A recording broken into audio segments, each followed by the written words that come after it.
자, 오늘 우리 본문 말씀을 통해서 온전한 사랑에 대해서 함께 살펴보겠는데요. 이제 우리가 4절부터 7절까지를 근 6주 정도 살펴보면서 사랑의 속성, 정의를 이렇게 자세하게 보았습니다. 오늘 본문은 이제 새로운 단락으로 넘어가는 부분이에요. 그리고 이제 고린도전서 13장을 마무리할 시점도 얼마 앞으로 다가오고 있는데요. 중요한 건 우리가 지나온 거 복습을 안 하면 다 까먹으셔가지고 우리 사랑의 장에 담겨져 있는 구구절절이 아름다운 구절들, 사실은 목사로서 제가 설교하면서 바라는 건 다른 것들은 다 잊으셔도 돼요. 뭐 예환, 인용이 이런 건 다 잊으셔도 상관없어요. 근데 고스란히 남아야 되는 건 말씀입니다. 그래서 이 고린도전서 13장을 제가 이 말씀을 성도님들이 혼자 보셔도 이게 그런 뜻이구나 하는 정도로 알아들으실 수 있도록 그렇게 설명을 해드리고 적용을 하는 건데, 이제 여러분들이 처음부터 7절까지를 어떻게 좀 잘 이해해 오셨는가를 복습하는 차원에서, 이미 암송하신 분들은 두 눈을 감고 따라 하시고요, 아직 좀 미진하다 하신 분들은 성경을 보시고 천천히 사랑의 노래를 우리 같이 한번 읽도록 하겠습니다. 내가 사람의 방언과 천사의 말을 할지라도 사랑이 없으면 소리나는 구리와 울리는 꽹과리가 되고, 내가 예언하는 능력이 있어 모든 비밀과 모든 지식을 알고 또 산을 옮길 만한 모든 믿음이 있을지라도 사랑이 없으면 내가 아무것도 아니요, 내가 내게 있는 모든 것으로 구제하고 또 내 몸을 불사르게 내줄지라도 사랑이 없으면 내게 아무 유익이 없느니라. 사랑은 오래 참고 사랑은 온유하며 시기하지 아니하며 사랑은 자랑하지 아니하며 교만하지 아니하며 무례히 행하지 아니하며 자기의 유익을 구하지 아니하며 성내지 아니하며 악한 것을 생각하지 아니하며 불의를 기뻐하지 아니하며 진리와 함께 기뻐하고 모든 것을 참으며 모든 것을 믿으며 모든 것을 바라며 모든 것을 견디느니라. 아멘. 마스크를 쓰고 계셔서 제가 확인할 길은 없습니다만 두 눈을 감고 이렇게 따라 하신 거라고 간주하겠습니다. 네, 크게 단락을 암송을 하실 때 중요한 건 이 구조를 이해하고 그 큰 줄기의 내용을 이해하시는 건데, 바울은 사랑이 얼마나 중요하다라고 하는 걸 그네들이 중요하게 생각하는 것과 비교하여서 이렇게 돋보이게 만든 거죠. 수려한 말들, 신비로운 말들, 그게 방언이라고 하는 것이라면 그게 아무리 있을지라도 사랑보다 중요하지 않다, 이걸 얘기하는 거예요. 그리고 어떤 능력도 사랑보다 중요하지 않고, 그리고 헌신과 희생을 진정성 있게 해줄 때 사랑 없으면 그거 안 된다. 이게 이제 사랑의 중요성을 계속해서 강조한 거고, 그럼 사랑이 무엇이냐 묻죠? 이것이 사랑이다 가르쳐 주면서 우리에게 아름다운 사랑의 향기를 맡게 하고, 또 사랑인 듯 사랑 아닌 일그러진 인간의 사랑의 이 모습들을 비교해 주면서 그 대조하는 마지막 정점에서 사랑은 모든 것에 확장되어지는, 그 사랑의 모든 것을 향하도록 지금 바울은 7절까지 우리를 안내해 준 겁니다. 자, 이제 이 내용을 이어서 오늘 우리가 새롭게 보는 8절로부터 10절까지는 온전한 사랑, 그래서 그 가치 면에서 다시 한번 사랑과 비교할 게 무엇인가 라고 이야기를 해주는 건데요, 고린도전서는 진공 속에 전해진 편지도 메시지도 아니고 우리가 늘 염두에 두어야 될 건 그 시대의 상황, 고린도 교회라고 하는 그 상황에서 이 메시지가 의미를 바라는 건데, 이들이 지금 늘 서로 이 교회가 무질서해지고 막 싸움박질이 나고 그런 것 중에 근본 이유가 뭐였어요? 은사 문제였거든요. 그래서 이 단락에서 다시 바울은 은사에 관한 문제를 이 사랑의 가치와 딱 비교선상에 두면서 과연 어느 것이 더 보배롭고 귀한 것인가를 그렇게 전해주는 거죠. 자, 8절이 그래서 이런 맥락에서 시작을 합니다. 사랑은 언제까지나 떨어지지 아니하되. 사랑은 뭐라고 말했죠? 오래 참는 것이고, 그리고 사랑은 모든 것을 참고 모든 것을 견디는 건데 꽤나 강한 사랑이잖아요. 근데 그 사랑은 이제 떨어지지 않는다. 이 의미가 담고 있는 표현은 여러 가지로 번역될 수 있어요. 떨어지지 않는다, 실패하지 않는다. 그래서 영어 번역은 Love never fails 라고 되어 있어요. 윈스턴 처칠의 가장 유명한 아주 짧고 굵은 연설 중에 하나가 Never, never, never give up, 이런 연설이 있거든요. 그는 막 이 어렵고 힘든 이 전후 세계에 자기가 방문했던 자기의 모교 학생들한테 그걸 외친 거예요. 절대로, 절대로, 절대로 포기하지 마십시오. 이렇게 했을 때 막 그게 그 삶에 담겨져서 외쳐지는 거니까 감동이 막 일어났겠죠. 지금 바울로 말하자면 그런 것이요. 여기 악센트 딱 찍고 절대로 사랑은 떨어지지 않습니다, 이렇게 강조해 주고 있는 거예요. 근데 그 다음에 나오는 내용들이 이제 떨어지는 것들과 한번 비교를 해보는 거죠. 지금 우리는 알게 모르게 지구 중력의 영향을 받고 있습니다. 여러분이 아무리 높이뛰기를 잘해도 장대 높이뛰기 선수라고 해도 떨어질 수밖에 없어요. 왜 가을에 아름다운 단풍은 시간이 지나면 낙엽이 될까요? 지구의 중력이 그걸 잡아당기기 때문에 그래요. 공중을 자유롭게 나는 새도 자유로운 것 같지만 날갯짓을 안 하면 추락합니다. 그래서 이 낙하, 추락의 법칙이 자연 세계를 지배하고 있는 거죠. 어디 그뿐인가요? 동일한 강물에 두 번 발을 담글 수 없다라고 철학자가 말을 한 것처럼 이 세상은 끊임없이 변화됩니다. 봄에 꽃 피고 지고, 가을에 단풍 들고 떨어지고, 이게 계속해서 반복되는 것 같지만 끊임없이 변화되는 것을 보여주고 있어요. 이 변화의 법칙이 자연 세계를 붙잡고 있는 거죠. 근데 자연만 그럴까요? 우리의 인생도 마찬가지입니다. 세월 앞에 장사 없다고 하잖아요. 변해갑니다. 검은 머리 희끗희끗해지고 많았던 머리 듬성듬성 파지고, 그걸 이상하게 생각하지 않으셔도 돼요. 젊을 때야 파릇파릇하지만 40, 50, 60, 70으로 넘어가시면 그게 그냥 자연스러운 인간의 인생의 궤도다라고 생각하시면 될 게 모두가 다 그렇게 변해 가거든요. 자, 그러니 우리가 관찰하는 이 세상은 모든 게 변하고 떨어지기만 하는 그러한 세상인데, 오늘 말씀은요, 그 중에 쇠하지 않고 변하지 않고 떨어지지 않고 망하지 않고 그런 것이 다름 아닌 사랑입니다 라고 가르쳐 주고 있는 거예요. 보십시오. 이 변한다라고 하는 것이 뭘 가르쳐 주겠습니까? 유효기간이 있다는 거예요. 자세히 보면 신선한 음식일수록 유효기간이 짧죠? 햄버거 같은 경우에 유효기간이 엄청 길다는 건 그게 정크푸드라는 걸 보여주는 거예요. 사실 방부제를 얼마나 많이, 그러니까 우리가 지금까지 평생 먹어왔던 방부제 때문에 잘 이제 흙으로 돌아가야 되는데 이게 부패가 잘 안 되는 문제가 생길 수도 있을 거예요. 그만큼 여러분, 이 세상의 많은 것들 속에서는요, 유효기간이 있다는 것을 알게 되는 거죠. 근데 그러면서 우리가 하나 잊고 사는 게 있어요. 나한테도 유효기간이 찍혀 있다는 걸 잊는 거죠. 요람에서 무덤까지 한 인간의 인생은 결국 길든 짧든 유효기간을 갖고 살아갑니다. 유효기간 만료 시점에 우리는 주님 앞에 서는 것입니다. 자, 그러니 이렇게 인간의 일생이 유효기간이 분명히 있는 것인데, 하물며 그들이 지금 고린도 교회 성도들이 야, 이게 더 좋은 거, 이게 더 많은 거, 막 은사 가지고 서로들 갑론을박하고 갈등을 빚고 교회가 분란하고 이런 걸 볼 때 바울이 얼마나 마음이 답답하겠어요. 왜요?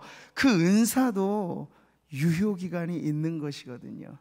근데 그게 마치 영원한 것이냐 착각하기 때문에 그 가치를 그 정도 해서 매기는 게 제일 중요하거든요. 값어치 없는 걸 너무 비싸게 부르면 안 되잖아요. 비싼 것을 하찮게 매기면 안 되잖아요. 그만큼 사랑이라고 하는 것에 절대 우위의 가치를 매기고 그 이외의 것들은 거기에 버금가도록만 하면 되는데, 지금 고린도 교회 성도들은 은사, 예언이니 방언이니 능력이니 신윤 이런 것들을 최고의 가치로 매겨버린 거예요. 그거 가지고 서로의 신앙을 점수 매기고 평가하고. 그래서 바울이 다시금 성적표에 점수를 매길 때 이 기준될 만한 정답표가 중요한데 그걸 지금 다시 그들에게 전해주는 거예요. 사랑이야말로 절대 불변의 가치, 쇠하지 않고 무너지지 않는 가치라고 하는 것을 보여주면서 예언도 패하고 방언도 그치고 지식도 패하리라. 여기에 나오는 이 패한다, 그친다라고 하는 건 분명 부정적인 의미죠. 제한을 의미하는 것이니까요. 그러니까 은사에도 유효기간이 있다는 아주 단순한 사실을 가르쳐 주면서 여러분들이 봐요. 은사가 그래요, 여러분. 쓰면 쓸수록 더 잘 발휘되어지는데 안 쓰면 안 쓰고 아낄수록 녹슬어 버리는 게 은사예요. 하나님이 때로는 주셨다가도 잘못 사용하면 뺏어 가실 수도 있는 게 은사예요. 그만큼 제한적이고 유동적이다 하는 거예요. 그러니까 폐하해진다, 그쳐진다, 이 동사가 바로 은사의 제한성을 보여주는 건데, 고린도전서의 다른 구절에 이런 부분들이 나오죠. 같이 한번 읽어볼까요? 하나님께서 세상의 천한 것들과 멸시받는 것들과 없는 것들을 택하사 있는 것들을 폐하려 하시나니. 이 폐한다, 동일한 단어인데 무너뜨린다는 거예요. 근데 은사, 예언이니 지식인 이런 게 폐하여진다라고 이야기를 하는 거죠. 자, 이 관심거리로서 그들이 눈여겨보았던 것들, 그래서 바울이 표현의 아주 미세한 부분인데도요, 잘 보셔야 돼요. 예언도, 방언도, 지식도, 그러니까 어느 것 하나 예외 없다는 거죠. 아주 희귀할 만한 어떤 은사가 혹 있더라도 그것도 예외 없이 종료되어지고 제한되어지는 시점이 있다는 걸 가르쳐 주는 거예요. 그러니 이걸 가지고 성도들의 신앙을 줄 세우지 말아라. 이거 가지고 우열을 따지지 말아라. 있으면 이거 가지고 섬기면 되는 것인데 그 은사의 많고 적음에 기준하여서 열등감을 느끼거나 우월감을 느낄 이유는 전혀 없다. 이렇게 가르쳐 주는 거죠. 그래서 최고인 줄 알았던 은사들이 아니 사랑 앞에서는 아무 것이 아니다 하는 걸 지금 다시 한번 그 가치 면에서 도드라지게 보여주고 있는 거죠. 성경이 무엇을 말합니까? 푸른 아침에 꽃이 피어 자라다가 저녁에는 시들어 마르나이다. 아침 저녁으로도 이렇게 바뀌는 게 세상이고, 세상만 그런 게 아니라 우리의 삶도, 모든 육체는 풀과 같고 그 모든 영광은 풀의 꽃과 같다고 말씀하시잖아요. 그러니까 우리 인생 자체가 그런데, 아니 우리가 뭘 더 소유하느냐, 뭘 더 누리느냐는 두말할 것도 없는 거죠. 그러니까 지금 고린도 교회 안에서는 이 영적인 은사들이 문제거리가 됐다면, 오늘의 현대 교회는 이런 것도 물론 문제가 될 때가 있지만 세속적인 기준이 교회 안에 들어올 때 문제가 되죠. 그 세속적인 기준의 삼총사, 돈과 명예와 권력이죠. 근데 이게 다 부질없다는 거예요. 영원하지 않기 때문에. 아무리 높은 자리 올라도 4년짜리, 5년짜리, 임기 지나면 내려와야 돼요.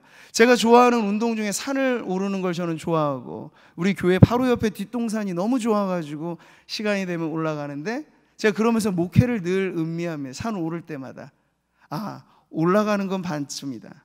산은 내려오기 위해서 올라가는 거다. 그냥 내려올 때 실수하면 실족하게 되는 거예요.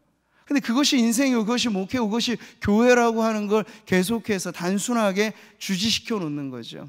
그러니까 성공을 향하여 사람들은 올라갑니다. 근데 그 올라가는 자리에 얼마 머무르지 않고 내려와야 된다는 걸 알고 올라가는 게 실패하지 않는 지름길이에요. 근데 여러분, 많은 사람들은 이 무상한 것들, 변하기 때문에 그 가치 면에서 좀 떨어지는 것들을 영원히 변하지 않을 것이냐 착각하며 사는 것에 오늘 말씀은 다시 한번 우리의 기준을 붙잡아 주는 거죠. 제가 예전부터 좋아했던 찬양 중에 내 한 가지 소원이라는 오래된 찬양이 있습니다. 가사가 참 오늘 말씀에 잘 어울리는데요. 우리 성도님들 같이 한번 시를 읽듯이 한번 천천히 읽어보도록 하겠습니다. 이 세상에 그 무엇으로 내게 만족함을 주나, 잠시 스치고 변해가는 그림자와 같은 삶, 오직 주님이 채워주시는 의와 신령한 것들이 내 영혼의 참된 의미 또한 기쁨 되나니, 내가 구하는 것은 단 하나, 주님 계신 나라 들어갈 수 있는 정결함이며 내 영혼 온전한 빛이 되어 날마다 주님을 깊이 체험하며 만나는 그것, 내 한 가지 소원. 내가 구하는 것은 단 하나, 주님 계신 나라 들어갈 수 있는 정결함이며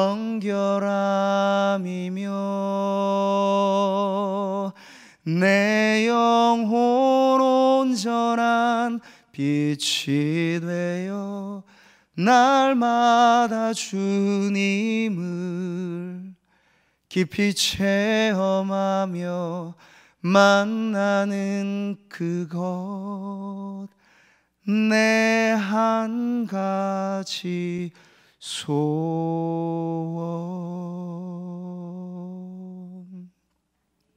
아멘. 내가 여호와께 바라는 것 한 가지 일, 그것을 구하리니. 같이 읽어보죠. 곧 내가 내 평생에 여호와의 집에 살면서 여호와의 아름다움을 바라보며 그의 성전에서 사모하는 그것이라. 우리를 잡아끄는 지구의 중력이 우리의 몸을 끌듯이 이 세상의 새 속성은 욕망이라고 하는 걸 가지고 우리를 잡아끌죠. 근데 여러분, 사랑은 그 욕망의 이끌림보다 더 강력한 힘으로 우리를 하나님께로 인도하는 능력인 줄 믿습니다. 우리가 참 자유하게 이 세상 어떤 기준에도 구애받지 않고 자유롭게 살아가는 것은 최고의 가치로서 사랑을 우리가 의심 없이 믿고 내 삶의 형편에 대해서는 상대화시키는 거예요. 그걸 절대화시키지 마세요. 내가 얼마를 갖고 어디에 살고 무엇을 하느냐, 이건 상대적인 거예요. 상대적인 거예요. 근데 성도들이 절대적인 가치로 붙잡아야 되는 건 사랑밖에 없는 줄 믿습니다. 자, 그러니 오늘 말씀은요, 이 온전한 사랑의 값어치, 가치를 이렇게 다시 한번 확인시켜 주면서 우리의 연약함을 그 앞에 세워놓는 거죠. 우리는 부분적으로 알고 부분적으로 예언합니다. 이건 바울 자신의 고백까지도 포함되는 거죠. 우리는. 바울이 그래요. 마치 은사로 말하자면 바울은 종합 선물 세트를 받은 사도였거든요. 신약 성경의 절반가량을 바울이 기록하여 우리가 정경으로 받고 있지 않습니까? 이 계시의 능력이랑 어마어마한 것이었어요. 지식의 말씀, 지혜의 말씀, 그게 다 은사인데 출중하게 하나님께서 갖게 하셨죠. 어디 그뿐인가요? 병 고침의 능력이 엄청났습니다. 귀신을 쫓아내는 직귀의 능력도 나타났고요. 각종 능력 행함이, 그러니까 바울에게 없는 게 무엇인가 생각이 될 정도로 그는 그야말로 팔방미인의 사도였습니다. 근데 그런 바울이 말하는 거예요. 모르고 하는 말이 아니라 맛본 사람이 말해주는 거예요. 음식이 그렇잖아요. 맛을 봐야 맛을 알고 그것을 평가할 거 아니에요. 바울이 은사에 관한 한 모자람이 없는 사람이었어요. 그런데 그가 이 은사는 제한적인 것입니다. 사랑과 비교할 가치는 안 됩니다 라고 말해주는 걸 여러분 귀담아 들으셔야 한다는 거죠. 병고침만 해도 그래요. 그는 많은 사람의 질병을 기도로 혹은 선포로 능력으로 고쳐주었던 사도였잖아요. 하나님이 그를 통해서 일을 나타내셨죠. 근데 바울 자신의 질병은 못 고쳤어요. 이게 은사가 가지고 있는 제한성이죠. 바울은 예언의 능력이 있어서 많은 말씀들을, 예언의 말씀을 선포하였습니다. 앞으로 오게 될 미래의 장래의 일들까지도 예언하였죠. 근데 자신의 인생에 다가오는 고난을 예측하지는 못해요. 이게 하나님께서 은사를 통해서 말씀하시는 바예요. 어느 한 사람도 그가 완전한 은사를 소유했다 말하지 못하도록, 심지어 사도조차도 그렇게 말하지 못하도록 제한적이고, 그래서 은사의 효용 가치는 한 사람의 은사 가지고는 빛이 안 나요. 서로 모여야 되는 거죠. 그래서 은사는 교회 안에서 사용될 때 제 빛을 발하는 겁니다. 교회를 벗어난 은사는 아무런 의미가 없어지는 까닭은 크게 반쪽짜리, 외발짜리가 되는 거거든요. 서로 모이고 합하고 부족한 부분을 보완해야만 은사는 효용 가치가 생긴다는 걸 보여주고 있는 거예요. 그러니 완전한 가치로서 하나님의 사랑 앞에 서면 우리가 우쭐할 만한 것들은 다 아니다, 자랑할 건 아무것도 없구나. 오늘 호산나 찬양대가 그런 찬양 하신 거죠? 자랑할 건 아무것도 없어요. 네. 그런데 사람들은 착각을 하면서 삽니다. 17세기를 이성의 시대라고 말하고 18세기는 계몽주의가 아주 활발했던 때예요. 근데 세상에 그 세속의 학문이 높이 추앙되면 자연히 그 시대의 신앙은 많이 저조하게 되는 문제가 생겨졌죠. 그 17세기를 대표하는 철학자 중에 한 사람 데카르트가 유명한 명제로 말한 거, 코르고 에루, 죄송합니다, 라틴어를 제가 잠깐 까먹었어. 번역된 걸로만 생각한다, 고로 나는 존재한다, 이런 명제를 말하였어요. 코기토 에르고 숨, 네, 그렇게 말하였는데 그 인간 지성의 능력을 아주 높이 세운, 사유하는 인간으로서의 그 존재를 높인 거죠. 근데 그 동시대에 살았던 또 한 명의 철학자 파스칼은 팡세라고 하는 유명한 책에서 데카르트를 종종 비판합니다.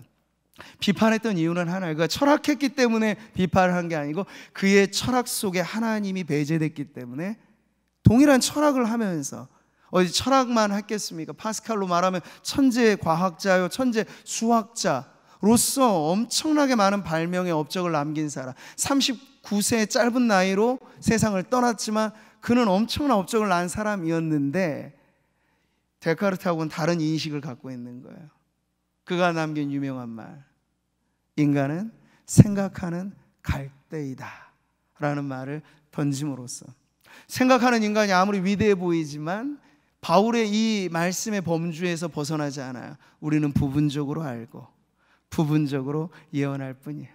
부분적으로 발명하고 부분적으로 학문을 진전시키고 부분적으로 의학을 발전시키고, 다 부분적이기 때문에 인류의 역사는 어느 한 세대가, 그러니까 오늘날의 현대가 얼마나 오만방자한 시대인지 몰라요, 하나님 보시기에. 왜냐하면 오늘날의 사람들은 심지어 말하기를 호모데우스, 신이 된 인간이라고 하는 오만불손한 이야기를 하죠. 그랬을 때 여러분, 딱 그 시기쯤에 호모사피엔스라고 자랑하고 거기에 더해서 신이 된 인간, 이렇게 AI 혁명, 4차 혁명 막 말하기 시작했던 그 시기에 코로나가 발발을 했을 때 이제 더 이상 인간의 자랑거리들이 별로 이 세상적으로도 화두가 되지 않도록 지금 그런 변화가 이 세상에 일어나고 있다는 거죠.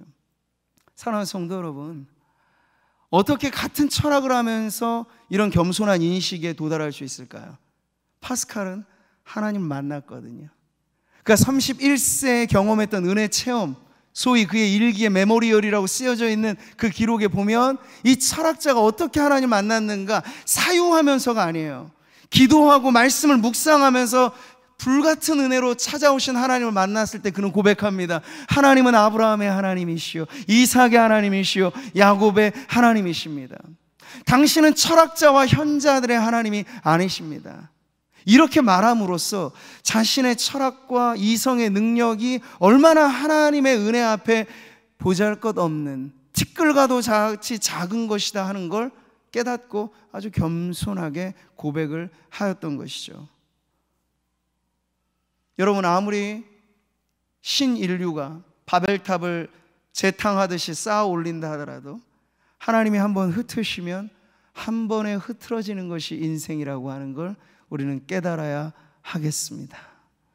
영원하지 않은 것에 영원의 딱지를 붙이는 것, 그것이 가장 어리석은 길이고, 하나님이 한번 흔드시면 한순간에 무너질 것들에 대하여 내 인생을 건다? 이게 얼마나 위험천만한 인생이에요. 그러니 여러분, 우리의 인생을 잘 사는 법, 신앙하며 산다는 것은 흔들리지 않는 가치에 우리 자신을 동여매는 것입니다. 그게 사랑이에요. 결코 손해보지 않는, 결코 망하지 않는, 그게 사랑으로 살아가는 인생인 줄 믿습니다. 온전한 사랑 앞에 우리 자신의 연약함을 깨닫고 다시 겸허하게 하나님 앞에 서야 할 때입니다. 그럴 때 오늘 말씀은 우리가 지향하는 그 목표를 다시 한번 소망하게 하는 것이죠. 온전한 것이 올 때에는 부분적으로 하던 것이 패하리라. 이렇게 말함으로써 바울은 이제 온전하게 임하는 하나님의 나라, 하나님의 그 세계에 대한 비전을 우리에게 더 확장시켜 주는 거예요. 패하는 것과 패하지 않는 것, 그리고 그치는 것과 그치지 않는 것, 부분적인 것과 완전한 것을 대조하면서 사랑을 우리에게 딱 심어준 다음에 바울은 성도들로 하여금 그 사랑의 벅찬 가슴을 가지고 우리의 인생의 종점까지 달려가라고 가르쳐주는 거예요. 그게 바로 온전한 것이 올 때는 이라고 말하는 그 시점이 가지고 있는 의미예요. 우리는 두 가지 종말을 피할 수 없습니다. 개인의 종말과 인류의 종말이죠. 근데 개인의 종착역이든 아니면 인류 전체가 주님 다시 오시는 그 종말로 마지막 종착역에 이르게 되든지 바로 그때가 온전한 것이 완성되어지는 때라고 가르쳐주고 있는 것이에요. 그러니 여러분, 오늘의 이 사랑은 우리로 하여금 부질없는 것들에 대해서는 털어버리게 만들고, 그리고 진정 가치 있는 것을 더 꽉 붙잡게 만드는 거죠. 그래서 여러분, 지금으로부터 기준하셔서 남은 우리의 생이 얼마이든지 간에 실수하지 않는 인생의 걸음을 걸어가도록 만들어주는 것입니다. 그래서 여기서 우리는 사랑을 다시 한번 깨닫게 되는 거예요. 하나님의 사랑에 깊이 빠질 때 우리는 만족과 동시에 아직 더 내가 알아야 할 사랑, 아직 더 내가 누려야 될 사랑이 아직 더 남아있다고 하는 걸 깨닫고, 거기서 느끼는 불만족은 불평이 아니고 거룩한 불만족이 되는 것이죠. 우물가에서 예수님을 만난 여인이 주여 내게 이 물을 주사 목마르지도 않고 또 여기 길으로 오지도 않게 하소서라는 갈증을 호소한 것처럼 하나님의 사랑을 맛본 인생들 안에는 온전한 사랑에 대한 열망이 생기는 겁니다. 할렐루야. 사랑은 채워지지 않는 갈증으로 우리에게 오는 거죠. 그래서 이 오래도록 달려가는 경주에서 어느 한 시점에 풀쑥 주저앉지 않고 힘들고 어려워도 계속해서 이 사랑의 달리기, 이 사랑의 레이스를 뛰게 만드는, 이게 바울이 살았던 인생관이었어요. 표대를 향하여 그리스도 예수의 부르신 부름의 상을 위하여. 이게 다 뭡니까? 온전한 것에 대한 열망이죠. 그 사랑이라고 하는 표대, 사랑의 왕이신 예수 그리스도라고 하는 표대를 정해놓고 계속 그리로 달려가는 인생의 모습을 보여주고 있는 거죠. 파수꾼이 아침을 기다림보다 내 영혼이 주를 더 기다리나이다. 이게 오늘 말씀을 대하며 다시 한번 온전한 사랑 앞에 지금 내 인생이 어디에 서 있는지를 돌아보는 저와 여러분의 갈망의 표현이 되기를 바랍니다. 성도들은 이 땅을 살면서 천국을 소망하고 오늘을 살면서 내일을 기대합니다. 온전한 것은 아직 오지 않았으니 너무 쉽게 절망하지 말라는 말이에요. 온전한 것은 아직 오지 않았으니 너무 쉽게 다 이루었다 말씀하지도 마시라는 거예요. 언제나 우리에겐 이 거룩한 긴장을 가지고, 하나님의 나라의 방정식은 이미와 아직 사이에 있다는 걸 잊지 마세요. 이미 이루어진 그 나라는 하나님의 사랑을 우리 안에 이미 듬뿍 주셨고, 근데 아직 완성되지 않는 그 나라가 지금 오고 있기 때문에, 이루어지고 있기 때문에 그 나라, 완전한 하나님의 사랑의 나라에 대하여 우리가 꿈꿀 때 아직 완성되지 않는 그 나라를 계속해서 대망하게 만드는 것이에요. 가장 좋은 것은 오지 않았다. 이 말 어디서 좀 들어보지 않으셨습니까? 가장 좋은 것은 오지 않았다. 이 영국의 시인이요 목회자였던 로버트 브라우닝이라는 시인이 쓴 아주 긴 장편의 시 중에 한 일부가 그렇게 소개된 거예요. 같이 한번 읽어보도록 하죠.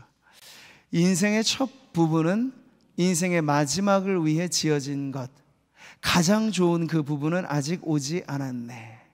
우리의 때는 하나님의 손에 달려 있다네. 정말 그렇습니다. 두 가지가 다 우리에게 와닿는 것이죠. 지금의 삶이 힘들고 어렵고 그래서 다 모든 것 내려놓고 싶다 싶을 만큼 힘들고 어려울 때 여러분의 인생의 최고의 날은 아직 오지 않았다는 걸 기억하시면서 다시 힘을 내십시오. 별 값어치 없는 걸로 여러분을 점수 매기지 말고 내 안에 주의 사랑이 있고 주를 향한 내 사랑이 있다면 여러분은 진짜로 소중한 걸 갖고 있다는 걸 믿으시고 그 값어치에 걸맞게 자아상을 갖고 살아가시기를 바랍니다. 아침마다 밤마다 수시로 여러분 거울로 여러분의 얼굴을 볼 때 어떤 마음이 드시는지, 아, 내가 이렇게나 하나님의 사랑받는 존재이구나.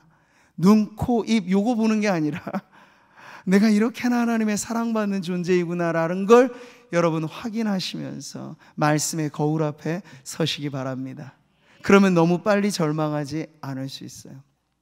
그리고 또 하나, 이미 다 산 사람처럼 나는 목표도 없고 나는 이미 이룰 것도 다 이루고 이런 분들이 혹여 있을까 봐 오늘 말씀은 다시 한번 도전하는 거죠.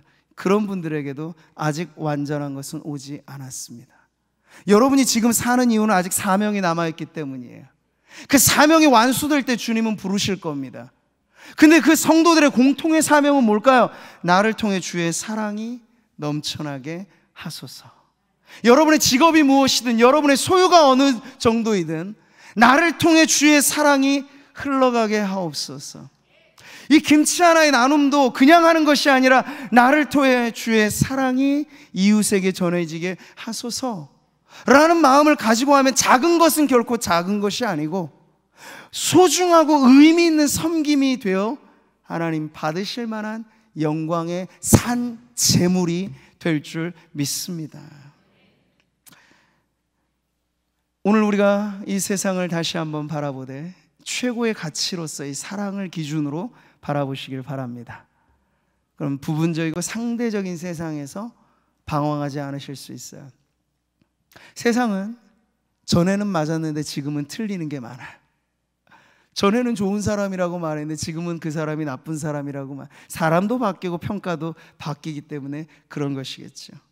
우리 자신도 마찬가지예요. 전에는 뜨거웠는데 지금은 완전히 얼음장처럼 식어져 버린 인생들이 많고요. 전에는 그렇게나 좋을 수밖에 없는 내 친구라고 말한 그 사람이 철천지 원수가 되는 경우도 많아. 이게 우리가 경험하는 세상인데 이 속에서 우리를 다시 한번 끌어당기사 변하지 않는 것, 쇠하지 않는 것, 떨어지지 않는 것, 그 사랑의 나라로 우리를 옮기신 주님이 우리를 부르실 때 사랑하는 성도 여러분, 이번 한 주도 여러분은 살만한 인생 아니겠습니까? 그 온전한 사랑으로 우리를 부르사 그 사랑으로 살게 하시는 주님 앞에 다시 한번 내 인생, 내 영혼, 내 모든 것의 가치를 그 사랑으로 되찾고 그 능력으로 살아가는 우리 모든 성도님들 되시기를 주님의 이름으로 축복합니다.